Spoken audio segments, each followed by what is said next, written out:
Bienvenidas y bienvenidos a su programa, ya lo dijo la Corte, en el cual analizamos los fallos emblemáticos, las sentencias más relevantes del Tribunal Constitucional de México. En esta ocasión vamos a platicar con nuestros invitados de la sentencia que resuelve la contradicción de tesis 448/2016. Se trata de una sentencia del Tribunal Pleno de la Suprema Corte que nos va a permitir reflexionar sobre esa materia denominada derecho administrativo sancionador, que tiene que ver muchas veces con la seguridad jurídica de particulares, pero también como es este caso, de servidores públicos. La manera en la que se estructura este derecho administrativo sancionador y específicamente la discusión que el Tribunal Pleno de nuestra Suprema Corte tuvo que enfrentar alrededor de la aplicabilidad del principio de presunción de inocencia. Para entender los alcances de esta importante sentencia, le doy la bienvenida al programa a Arturo Bárcena Zubieta. Arturo, un gusto recibirte en tu programa, ya lo dijo la Corte. Muchas gracias, Miguel. Muy amable. Y también le doy la bienvenida al programa a Mariana Merino. Mariana, un gusto recibirte en Ya lo dijo la Corte. Muchas gracias por la invitación. Gracias a ti, eres muy amable. Y te pido, Mariana, que nos ayudes. Empezamos contigo, si te parece bien. Te pido que nos ayudes a entender cuál fue la discusión que se dio en el seno del Tribunal Pleno. Se trata de una contradicción de tesis, por tanto, había criterios discrepantes, había puntos de vista. Cuéntanos, Mariana, por favor, cómo digamos, se plantea la discusión, si fueras tan amable. Sí, claro que sí, Miguel. Bueno, como ya lo mencionaste, aquí estamos en presencia de una contradicción de tesis, como lo han explicado en algunos otros programas. Este es un procedimiento que lleva a cabo la Corte con la finalidad de armonizar criterios contradictorios sobre un mismo punto de derecho que adoptan los tribunales colegiados o las salas de la Corte al resolver los asuntos que conocen. Aquí, esta contradicción de criterios deriva de dos sentencias, de varias sentencias, por una parte de la primera sala y por otra parte de la segunda sala. Y aquí el punto jurídico a resolver al que se enfrentaron la primera y la segunda sala fue precisamente determinar si un requisito de permanencia, así se llama, consistente en no estar sujeto a proceso penal, y que daba lugar a una violación al principio de presunción de inocencia. Aquí específicamente es un requisito regulado para cargos previstos en la Ley Orgánica de la Procuraduría General de la República, y el incumplimiento de ese requisito de permanencia daba lugar al inicio del procedimiento de separación de cargo. Esto quiere decir que al darse este supuesto de estar sujeto a un proceso penal, se podía dar inicio a un procedimiento para separar a un determinado funcionario de la Procuraduría General de la República de su cargo. Entonces, pues bueno, aquí lo que pasó fue que la primera sala es muy interesante, porque la primera sala y la segunda sala parten de precedentes, de los mismos precedentes e incluso de las mismas premisas, pero llegan a conclusiones muy distintas.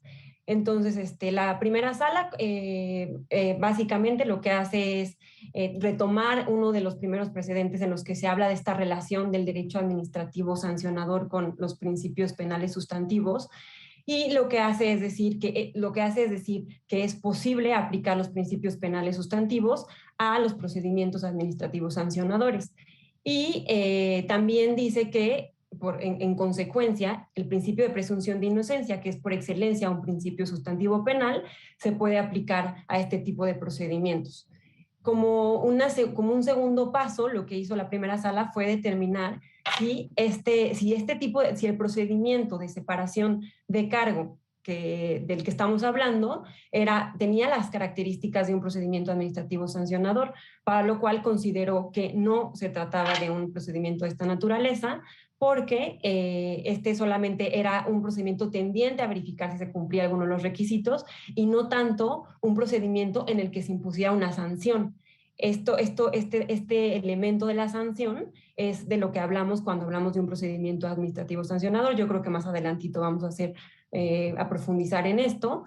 Y bueno, se dice que no, que por lo tanto no es aplicable el principio de presunción de inocencia en este tipo de procedimientos, pero, y aquí es como algo muy interesante, para no como repetir lo mismo en el caso de la segunda sala llega a este mismo razonamiento a través de las mismas premisas. Pero la diferencia es que la primera sala dice que el hecho de que el principio de presunción de inocencia no sea aplicable a un procedimiento administrativo sancionador no significa que este pueda tener como un impacto indirecto en otro tipo de procedimientos o en otros ámbitos. Y aquí es cuando dice que en el caso específico, el principio de presunción de inocencia tiene como una dimensión extraprocesal que protege a la persona acusada de cualquier consecuencia desfavorable que pudiera como afectarle en estos ámbitos, como fuera del proceso, ¿no? Y como sería un procedimiento de separación de cargo. Y entonces aquí, de esta forma, como dice que sí hay una violación al principio de presunción de inocencia en esta dimensión extraprocesal, y hace una aplicación, una interpretación conforme del requisito consistente en no estar sujeto a proceso penal, para decir que se tiene que interpretar de forma que mientras que no se resuelva el proceso penal, mientras no exista una sentencia condenatoria, la persona va a estar solamente suspendida de manera provisional de ese cargo. Y una vez que existe una sentencia que declare su culpabilidad, podríamos estar hablando de una separación definitiva. La segunda sala, a diferencia de la primera sala, lo que hace es simplemente se queda en el paso de decir no es un procedimiento administrativo sancionador, y por tanto no existe una violación al principio de presunción de inocencia. Y ya, o sea, ese es el punto en el que difieren, el punto en el que se toman caminos separados. Correcto. Muchísimas gracias, Mariana, por este planteamiento tan claro. Y ahora voy contigo, Arturo Bárcena, para preguntarte, bueno, obviamente acabamos de escuchar los planteamientos que nos refería Mariana, que nos dan cuenta de la gran riqueza de temas, de la pluralidad de asuntos analizados por el Pleno en esta tan relevante sentencia. Y te quiero preguntar, Arturo, por uno que creo que es uno de tus favoritos, de los que más has trabajado, de los que más dominas y conoces, que son muchos, que es la presunción de inocencia. Porque a veces este tipo de principios que son tan sustantivos, digamos, tan relevantes, no se entienden en su complejidad. Y cuando hablamos de presunción de inocencia, no hablamos solamente de una cosa, hablamos de una, digamos, de una pluralidad de significados. ¿Por qué no empezamos por ahí, Arturo Bárcena, por favor, para que nos cuentes un poquito cómo entender esto de la presunción de inocencia? Sí, Miguel, con gusto. Pues es como bien dices, uno de los temas que a mí más me interesan. Y la verdad es que la historia jurisprudencial de la presunción de inocencia es muy interesante porque no fue consagrada expresamente en la Constitución hasta 2008, lo cual es algo pues, bastante extraño, ¿no? En términos de, uno podría pensar que no tuviéramos expresamente ese derecho hasta esa fecha, pues podría ser preocupante, ¿no? Unos años antes, unos pocos años antes, me parece que por 2006, algo así, la Suprema Corte ya había dicho que la presunción de inocencia estaba implícita en la Constitución. Entonces, aunque es hasta 2008 cuando se consagra formalmente, ya unos años antes había dicho que al menos estaba implícita. Pero en realidad el derecho duró algún tiempo sin desarrollarse propiamente. Y lo más interesante del caso es que la presunción de inocencia nace como un derecho aplicable a la materia penal. Sí. Y sin embargo ha sido en la materia administrativa sancionadora, justo esta misma materia de la que estamos hablando, donde surgen las primeras sentencias que desarrollan la presunción de inocencia. Y aquí también se puede ver la importancia de la labor de las Cortes Constitucionales o de los tribunales supremos, como es el caso de la Suprema Corte, en el desarrollo de un derecho fundamental, porque lo que dice la Constitución en el artículo 20 es simplemente que el imputado tiene derecho a que se presuma su inocencia, pero no está muy claro qué quiere decir esto, ¿no? Entonces la Corte fue desarrollando, sobre todo en principio, en dos asuntos administrativos, donde se invocaba la aplicación de la presunción de inocencia, desarrolló una explicación de qué supone la presunción de inocencia. Y por un lado, identificó una vertiente procesal de la presunción de inocencia, es decir, qué significa la presunción de inocencia en los procedimientos penales, y destacó 3 cosas que no resultan obvias. Dijo que la presunción de inocencia podía funcionar como una regla de trato, es decir, como una regla que estableciera cómo debe ser tratada la persona en tanto no haya sido sentenciada, no haya sido determinada su culpabilidad. También dijo que la presunción de inocencia puede ser una regla probatoria, en este sentido, que establece cuál de las partes en el proceso penal le corresponde probar el delito y la responsabilidad. Y desde luego también señaló que la presunción de inocencia funciona como un estándar de prueba, es decir, como una regla que establece qué nivel de corroboración se requiere para tener por probado el delito y la responsabilidad. Esto es por lo que ve a la vertiente procesal de la presunción de inocencia. Y posteriormente, bueno, no posteriormente, en esas mismas sentencias también dejó entrever que había una vertiente extraprocesal de la presunción de inocencia, es decir, que la presunción de inocencia en el proceso penal podía proteger a las personas de algunas cosas que ocurrían fuera del proceso penal. En ese momento no lo desarrolló mucho ese tema porque estaba, digamos, empezando en la construcción de este derecho. Y esto es algo también importante, como pues la construcción de los derechos se va realizando paulatinamente. Y aunque en esas primeras sentencias, que repito, son administrativos sancionadoras, no penales, traza estos primeros esbozos de lo que es el derecho a la presunción de inocencia, desde luego que no acaba de perfilar con total claridad los alcances del derecho para todas las situaciones. Así que esta sería más o menos la historia, Miguel. Muchísimas gracias, muchas gracias Arturo por esta claridad que nos advierte precisamente del carácter complejo. Alguna vez ha dicho la Suprema Corte, tú lo conoces muy bien Arturo, que la presunción de inocencia es un derecho de carácter poliédrico. Me gusta la expresión, me parece afortunada porque precisamente advierte de esto que nos acabas de señalar, y más cuando se le da esta dimensión extraprocesal. Ahora, regreso contigo, Mariana, para plantearte pues otro gran tema junto con la presunción de inocencia. En esta sentencia, el Tribunal Pleno también se encarga de digamos, diferenciar entre lo que podría ser un proceso administrativo sancionador o bien un procedimiento de naturaleza administrativa laboral para efectos de la permanencia de estos servidores públicos en lo que entonces era, ya no lo es, pero en ese momento era la Procuraduría General de la República.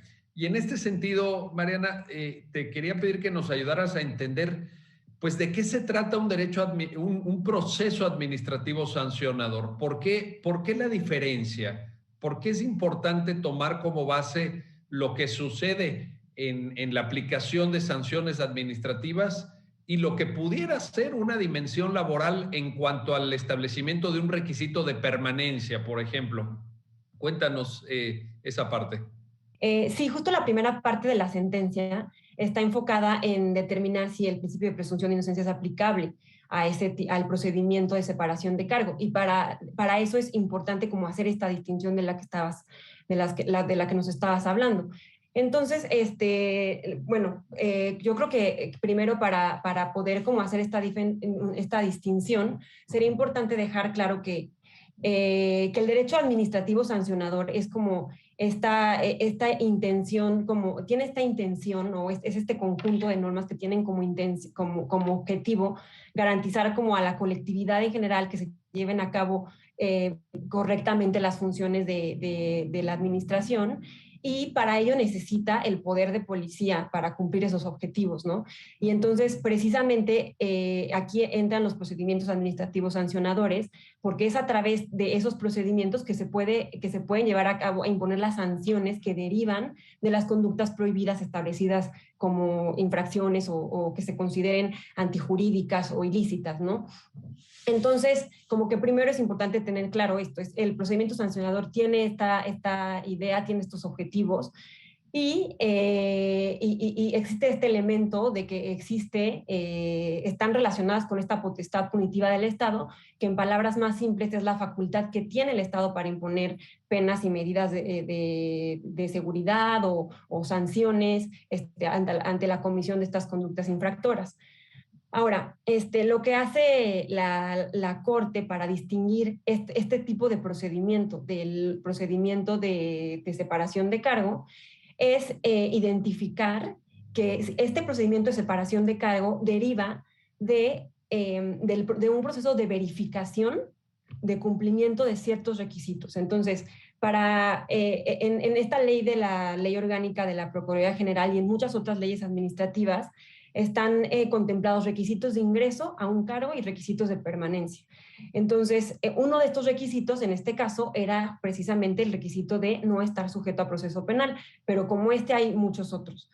Y entonces, la idea de este procedimiento de separación de cargo es verificar si se cumplen estos requisitos, ¿no? Primero, cuando una persona ingresa a trabajar como funcionario aquí, por ejemplo, en la Procuraduría General, que ya no se llama así,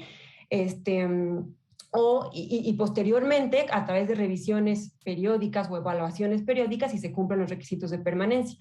Entonces, esto distingue, y la Corte lo hace muy bien, remitiendo a varios precedentes que anteriormente había resuelto, y distingue precisamente el procedimiento de verificación de cumplimiento de los requisitos de ingreso y permanencia, que es el de separación de cargo, del procedimiento administrativo sancionador. Y justo explica esto. Este procedimiento de separación de cargo no tiene como objetivo verificar si se llevó a cabo una conducta infractora, y entonces tampoco tiene como consecuencia imponer una sanción.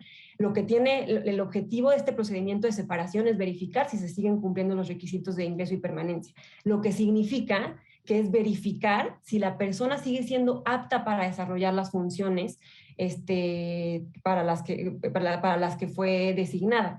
Y entonces la consecuencia de ese procedimiento no va a ser una sanción, simplemente va a ser separar a la persona del cargo. Y yo creo que esa sería la diferencia esencial. Perfecto, muchísimas gracias, Mariana. Vamos a hacer una pausa, no se vayan, regresamos enseguida para continuar en este análisis y comentario de la sentencia que resuelve la contradicción de tesis 448/2016 del Tribunal Pleno de la Suprema Corte de Justicia de la Nación. Regresamos enseguida.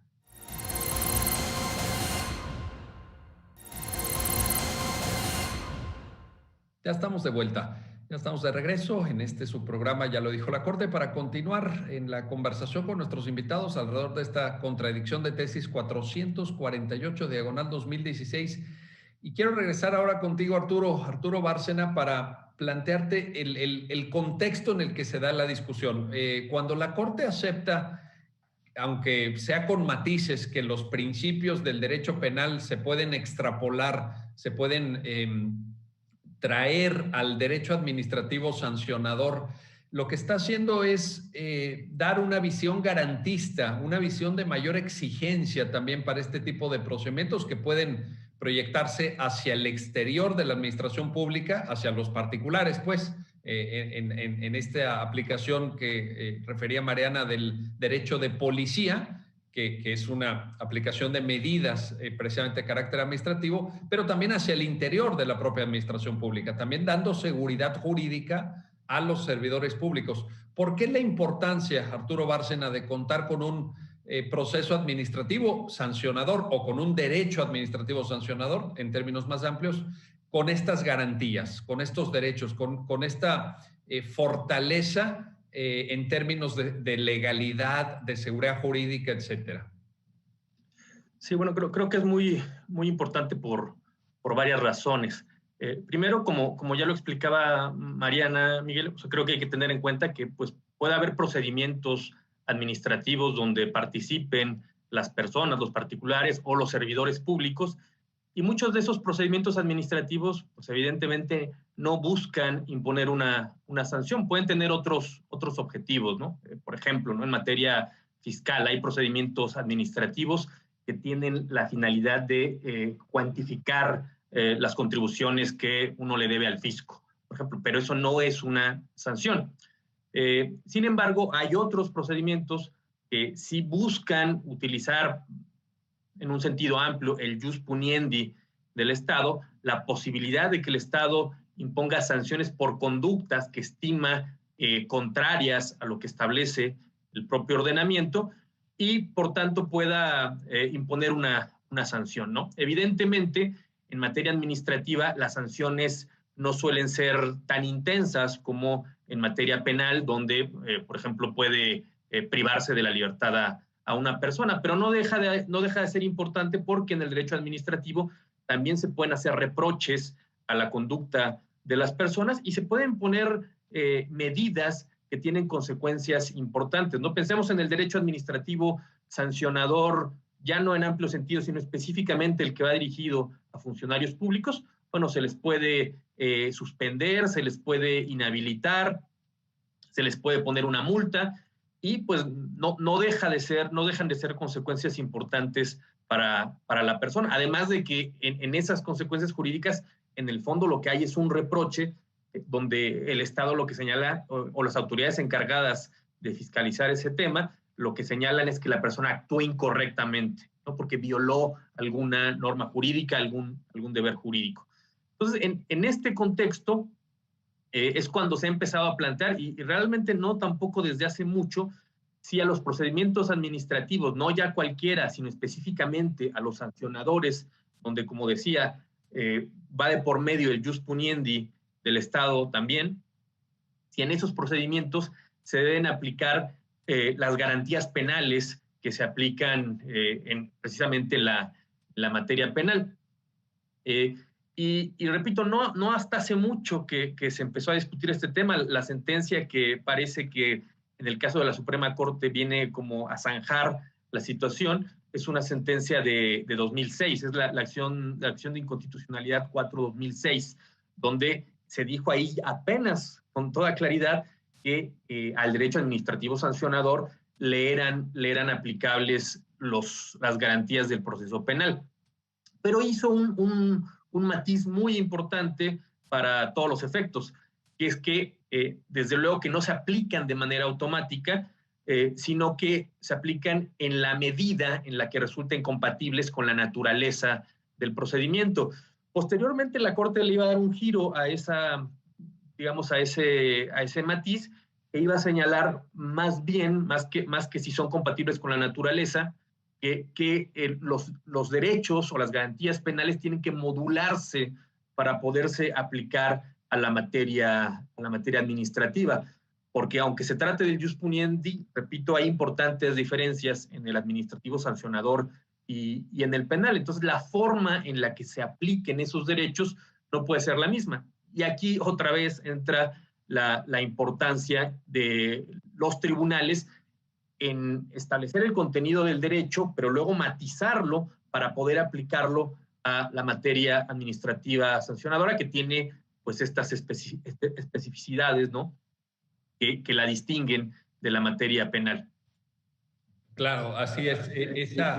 Esa incorporación de los principios con matices, como muy bien lo señalas, se ha venido construyendo en la jurisprudencia. Ahora, aquí parecería, Mariana, que en los términos en los que se da la discusión, que tú misma nos hiciste favor de describir, y en lo que Arturo Bárcena acaba de señalar, parece que hay como una diversidad de objetivos que se intentan perseguir de manera simultánea. Por un lado, el tener un derecho administrativo sancionador robusto, garantista, acompañado de la prevalencia de derechos humanos, y por otra parte, una especie de condición de permanencia en el servicio público ajena a imputaciones penales, ¿no? En este caso, creo que se ve muy claro, es decir, bueno, si usted quiere seguir siendo funcionario de la PGR, de la entonces PGR, pues usted no tiene que estar sujeto a un proceso penal,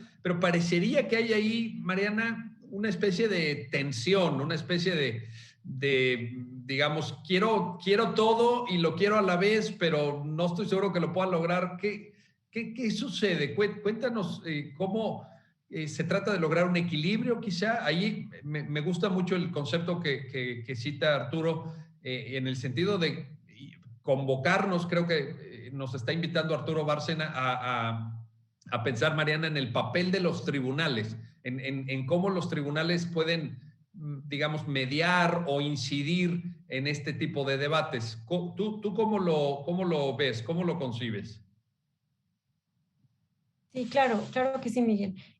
Bueno, primero, como que a mí me llamó mucho la atención y creo que como que es muy atinado ahorita mencionarlo, que justo en el precedente que mencionaba Arturo, en la acción 4/2006, se menciona algo como que a mí se me hizo muy relevante, que creo que puede ayudar a entender como la necesidad de que los procedimientos administrativos sancionadores sean también garantistas, ¿no? Y se tomen en cuenta las mismas exigencias con matices del derecho penal. Entonces, y justo lo que yo veía en esa sentencia es que explica que el derecho administrativo es dinámico y que por lo mismo va comprendiendo como va alcanzando diversos ámbitos de la vida.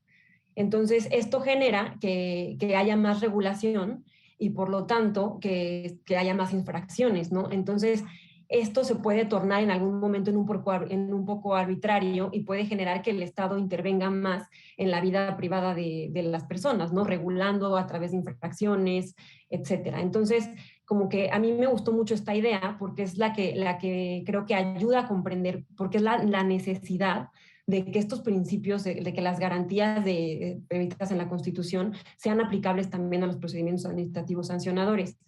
Eso por una parte. Y por otra parte, de lo que me preguntabas, de esta tensión que existe entre proteger a la persona, entre decir no es aplicable el principio de presunción de inocencia a este tipo de procedimientos o se aplican con matices, y por otra parte decir una persona debe ser protegida de poder seguir en su cargo, aun cuando esté sujeta a proceso penal.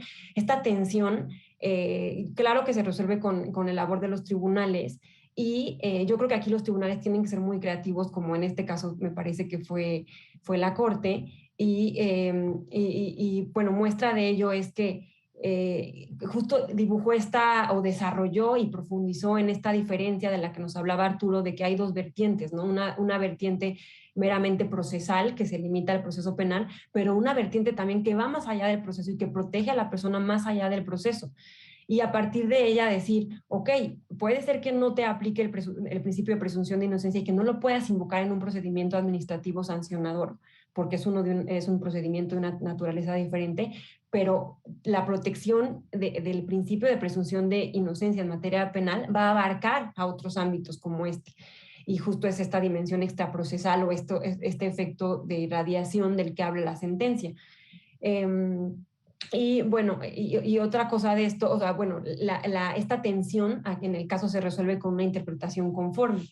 Y esta interpretación conforme justo es en el sentido de lo que mencionaba al inicio, que es interpretar este requisito de no estar sujeto a proceso penal como una medida temporal, provisional, mientras existe una sentencia que declare la culpabilidad. Entonces, una persona sujeta a proceso penal no va a estar separada de su cargo en automático cuando derive así del procedimiento respectivo, sino que es necesario que exista una sentencia que lo declare culpable para que pueda hablarse de una separación definitiva del cargo. Entonces, así se logra como este equilibrio entre decir, este principio de presunción no lo puedes invocar, no es aplicable, pero el principio de presunción de inocencia en materia penal te protege. Y entonces no es procedente separarlo del cargo porque existe esta protección extraprocesal. Oye, muchas gracias, Mariana, por esta reflexión. Regreso contigo, Arturo, para plantearte lo siguiente. Esta posibilidad de llevar a cabo la interpretación conforme y esta búsqueda, creo yo, en general del equilibrio que debe existir entre objetivos que se dirigen en diversas direcciones, tendría que ver también, aquí viene la pregunta, Arturo, con la naturaleza misma del principio de presunción de inocencia, porque la idea de la presunción, aunque pueda parecer muy obvio, pero ahí te voy a pedir que nos ayudes a entenderlo, La idea de muchas variantes de la presunción es que son derrotables. Al final, pues va a llegar un momento donde eventualmente saldrá, como decía Mariana, una sentencia condenatoria en el proceso penal correspondiente y bueno, pues ahí sí acabará derrotada la presunción de inocencia. Pero verías que en esta búsqueda del equilibrio que me parece que la sentencia alumbra y la sentencia, digamos, comunica, estaría la propia naturaleza de este principio que a lo mejor no aplican otros, pero en este de presunción de inocencia, ¿cómo lo verías, Arturo Bárcena, por favor? Sí, muy interesante lo que planteas, Miguel. Nada más, si me permites hacer una referencia a algo que decía Mariana, que me parece importante para explicar ese punto que tú dices. Yo creo que efectivamente aquí la Suprema Corte se vio de alguna manera creativa. ¿En qué sentido?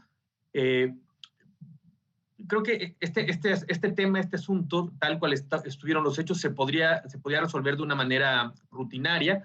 Me parece que es como lo hizo la segunda sala, o podía hacerse alguna distinción. Yo creo que lo que hace la primera sala, y es el criterio que se adopta posteriormente en el Pleno, es una distinción a su propia doctrina. La manera rutinaria de ver esto era simplemente decir, bueno, a ver, aquí la persona está en un procedimiento administrativo que no es sancionador, por tanto, no aplica la presunción de inocencia y se acabó, ¿no? Entonces, esa sería la manera rutinaria. Lo que hace la Suprema Corte, el Pleno, es identificar una característica específica del problema que se le estaba planteando que hacía o que hace que se tuviera que distinguir la doctrina que había ido desarrollando, que efectivamente hubiera respondido tal y cual lo hizo la segunda sala. Es decir, aquí no hay procedimiento sancionador, no aplica la presunción de inocencia. Y lo que hizo fue ver que el legislador introdujo en un procedimiento que no es sancionador, introdujo un elemento que tiene que ver con un proceso penal, que es estar sujeto a proceso penal. Y le estableció consecuencias desfavorables a la persona el hecho de que la persona estuviera en un proceso penal. Entonces, si ese problema lo hubiéramos visto de esa manera, pues más o menos simple como lo vio la segunda sala, pues creo que la respuesta era clara. Pero la Suprema Corte problematiza y entonces dice, no, a ver, las personas que están sujetas a proceso penal, no ya a un procedimiento administrativo como es el de separación de cargo, las que están sujetas a proceso penal tienen derechos, tienen un derecho que es la presunción de inocencia, cuyos efectos irradian fuera de ese proceso y irradian al proceso de separación de cargo, de tal manera que no se le pueden establecer consecuencias desfavorables en el procedimiento de separación de cargo producto del derecho que se tiene en materia penal. Es una vuelta, pero me parece muy interesante cómo lo hace la Corte, el Pleno, siguiendo lo que ya había dicho la primera sala para solucionar este problema. Y obviamente, como dices tú, y aquí retomo ahora sí la pregunta, los efectos que le da la sentencia es de no declarar inconstitucional esas porciones de la ley, de aquella ley orgánica de la PGR que se estaba impugnando, sino establecer que se tienen que interpretar conforme. Lo pondría un poco entre comillas, porque técnicamente creo que en estricto sentido no sería propiamente una interpretación conforme, sería lo que se denomina en el derecho comparado una sentencia manipulativa, donde el Tribunal Constitucional hace algún ajuste en cuanto al significado de la norma para poder reparar la violación al derecho. Digamos que aquí la técnica de interpretación conforme funciona como una manera de reparar la inconstitucionalidad, modificando un poco el significado de las disposiciones. Y las modifica en un sentido que es precisamente compatible con la presunción de inocencia, ¿no? Lo que ella explicaba Mariana, diciendo, bueno, no te van a separar del cargo, simplemente te van a suspender, y si ya eres condenado penalmente, entonces sí te pueden separar del cargo. Algo así es lo que viene a decir la Suprema Corte, Miguel. Aunque ciertamente en el sentido del fallo, pues no se llega a una declaratoria de inconstitucionalidad. Como quiera que sea, se asemeja en cuanto a la técnica que mencionas, Arturo, de la interpretación conforme, dado que finalmente la constitucionalidad se salva, digamos, ¿no? Exacto, en ese sentido, exacto. Ahí estaría. Muy bien, vamos a hacer una pausa, no se vayan, regresamos enseguida para continuar en esta conversación y análisis sobre la contradicción de tesis 448 diagonal 2016 con nuestros invitados. Regresamos enseguida.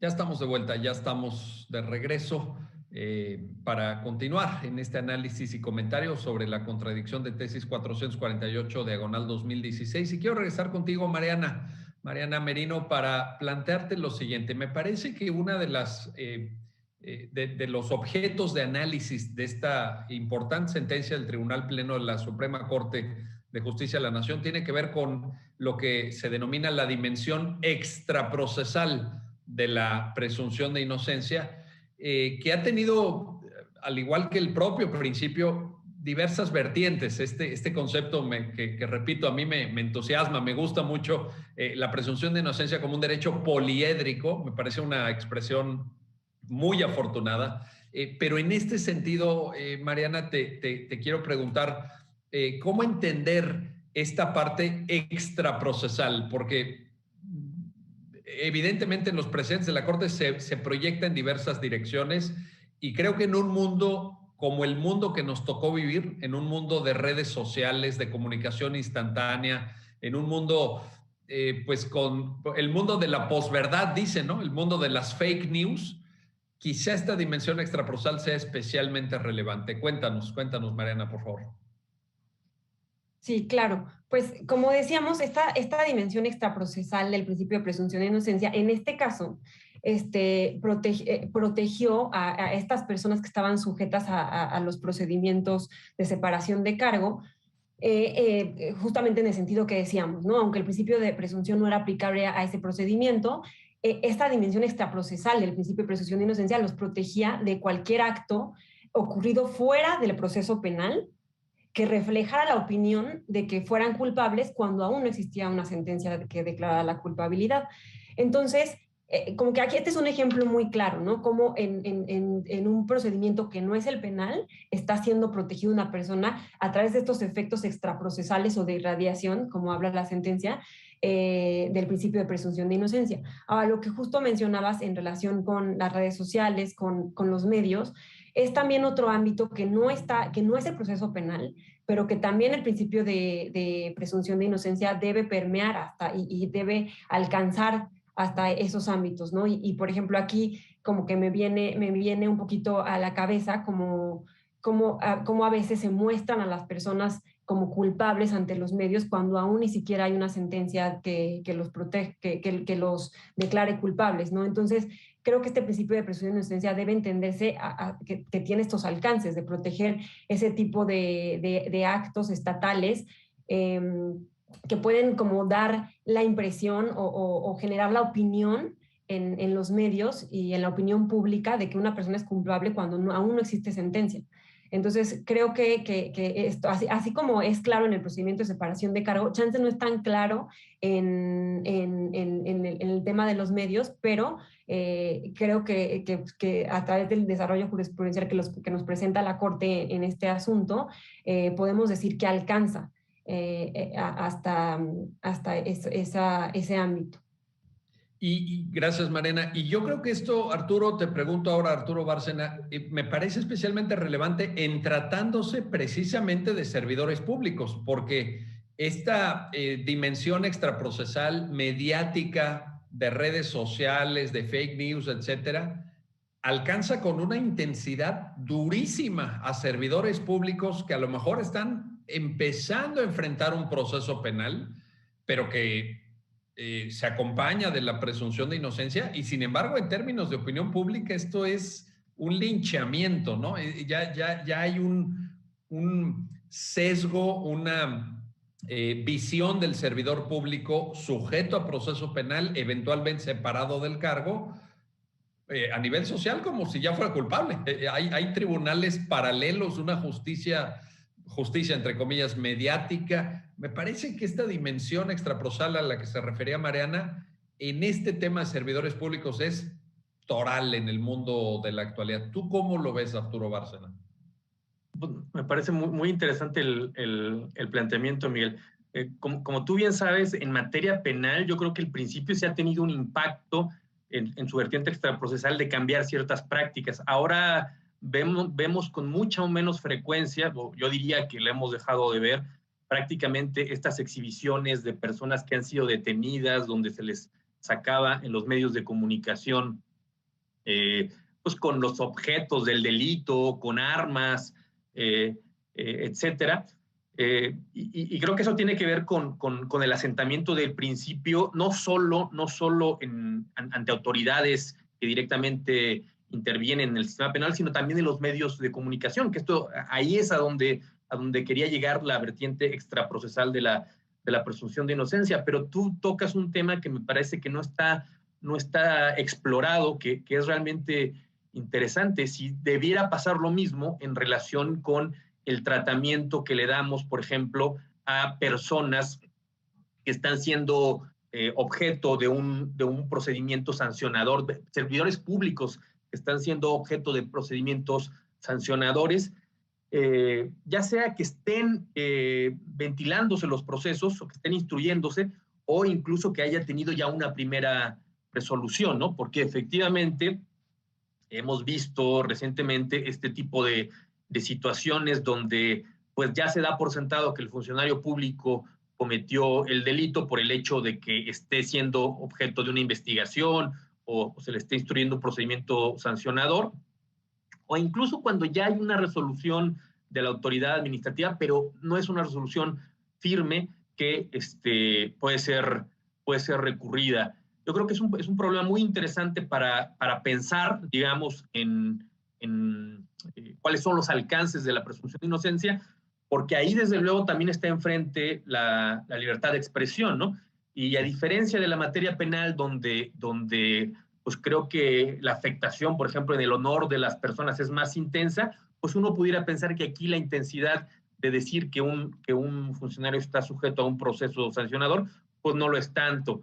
Pero esto es simplemente una intuición. Me parece que es un tema muy interesante de reflexión, si la presunción de inocencia daría incluso para impedir que los medios de comunicación difundan este tipo de información, pues pensando en que, como señala el principio, las personas no son inocentes hasta que haya al menos una resolución donde se establezca su culpabilidad. Así que me parece que es un tema hasta donde entiendo que no ha sido tratado, Miguel, pero repito, creo que da para una reflexión muy, muy interesante este problema que planteas.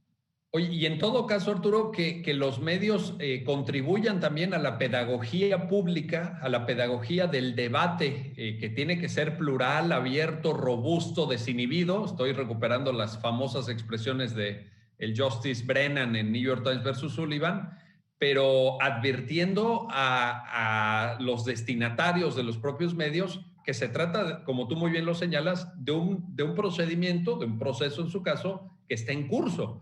Y que la persona está asistida de estos derechos como la presunción de inocencia. Me parece que esa pedagogía mediática es en este momento, en este país, probablemente también en otros países, pero en México es especialmente relevante, ¿no, Arturo?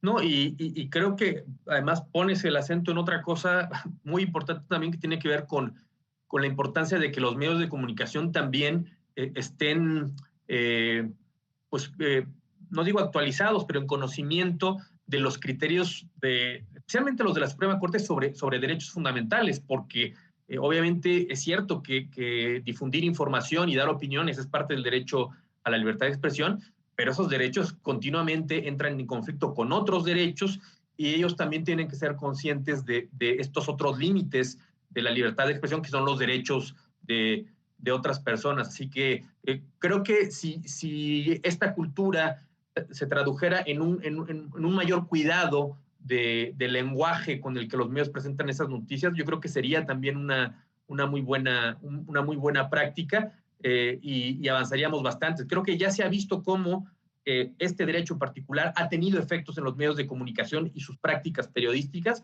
así que no vería descartable esto que dices, que esto se traduzca en un mayor cuidado y en una mejor información de lo que supone que una persona esté enfrentando un procedimiento sancionador.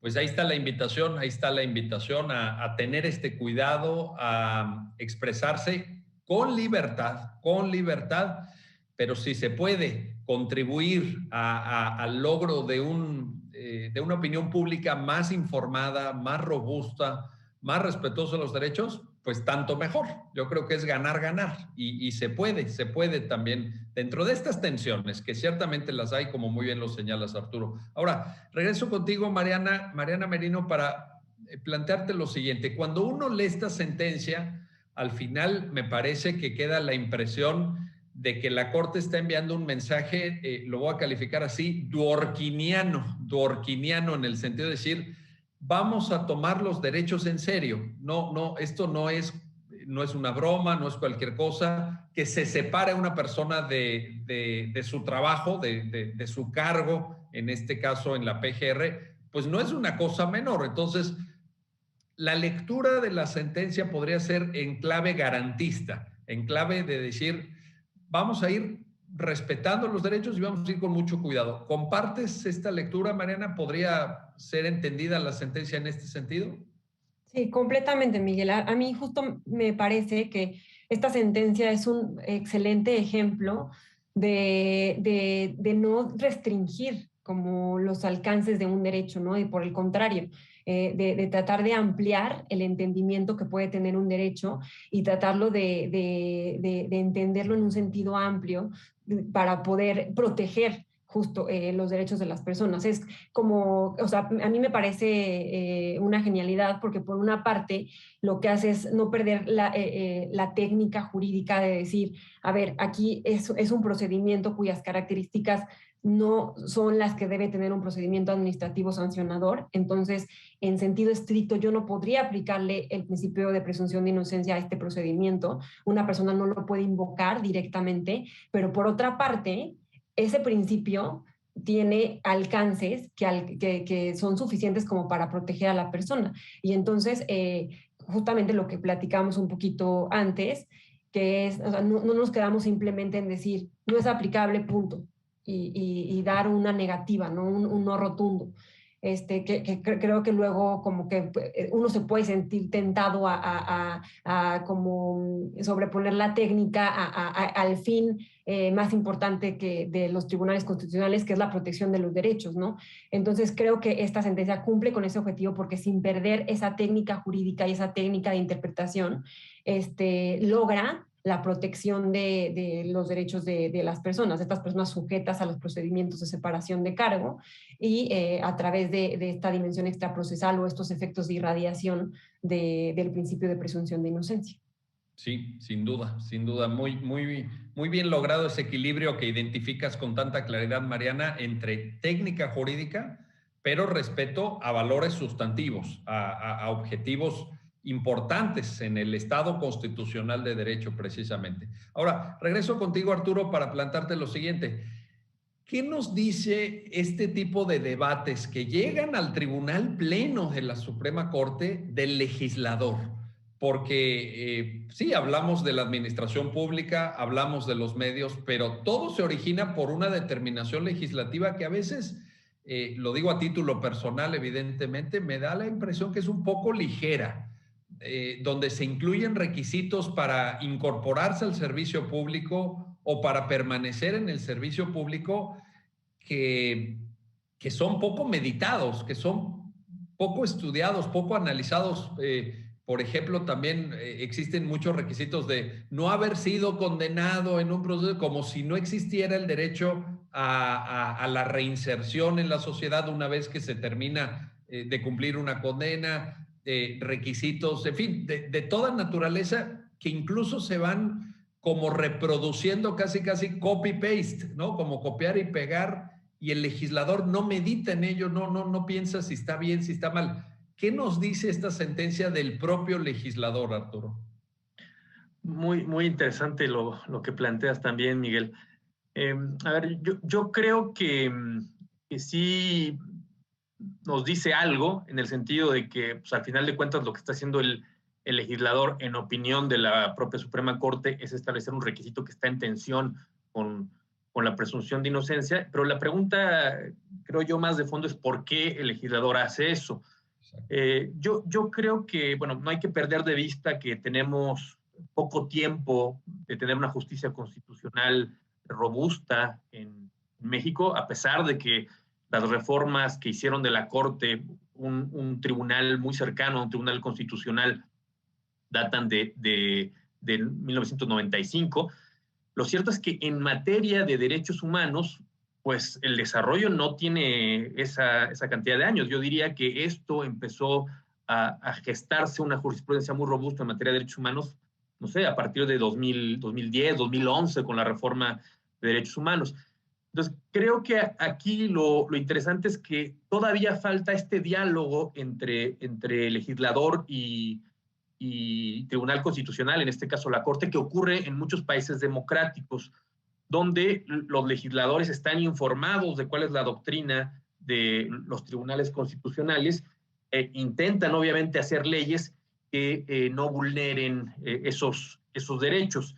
En este caso concreto también, hay que decirlo con toda claridad, antes de que la Corte analizara este asunto, pues no había habido un pronunciamiento semejante. Entonces, pues quizás el legislador no le pareció que estuviera violando nada, porque pues, era un procedimiento de separación y le parecía pues sensato que una persona no pudiera estar sujeto a proceso penal si está trabajando en una institución de seguridad pública como la PGR.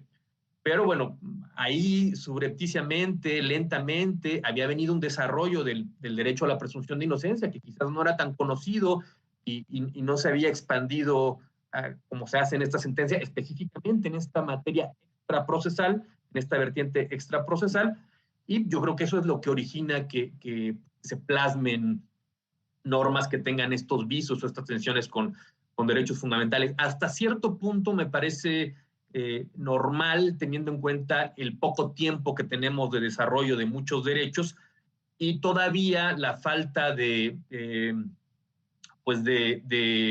costumbre por parte del legislador de estar en un seguimiento muy atento de lo que va diciendo la Corte sobre los derechos, ¿no? Y bueno, no hay que olvidar también que se puede pensar o se puede estar en desacuerdo con algunos criterios de la Suprema Corte y hasta cierto punto también puede ser legítimo que el legislador intente ensayar sus propias interpretaciones de los derechos, intentando buscar una posterior reflexión o un cambio de criterio por parte de los tribunales. Ese diálogo entre legislador y Tribunal Constitucional creo que es propio de todas las democracias constitucionales.